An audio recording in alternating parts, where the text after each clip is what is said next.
I feel like it's important to understand each child on a personal level so I know how best to teach them.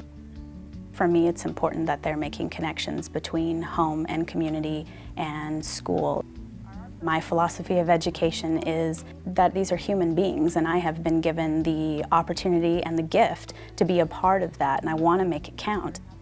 And I go and visit each one of the families before the first day of school, and I need to make that connection with the family so I know how to teach, how to reach that child best. Her culture is very, very different than some of the kids in the class. How can she still connect with a tale like Columbus? It's so far removed.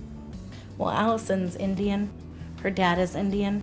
By the time we start school, I've already started to develop lessons and develop opportunities to share and to be able to tap in what the home has told me, what I think is best, and what's going to bring us together as a classroom community.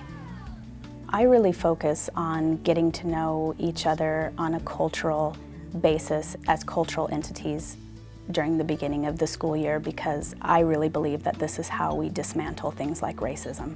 I really believe that this is how we get these kids thinking and looking at each other in different ways that they haven't before. And my hope is that the effects will be exponential, that it won't just stop here at the end of my 5th grade class.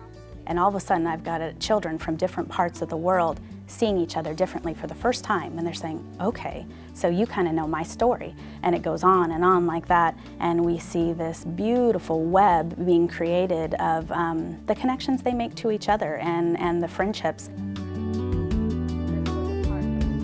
We started a westward expansion unit, and I thought we needed a little more of the backstory from how people got to this country and who was here first and what that looks like. And we started looking at those stories, the perspectives that were not accounted for generally in the history books or in our social studies curriculums. So remember, so when we say Columbus, discovered these people, can you discover something that's already there?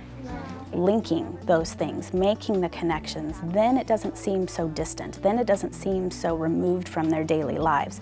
So always when I'm teaching, I have this underlying goal of critical thinking, analysis. What does that look like? But they do it without knowing that they're doing it, and that's the serendipity of teaching.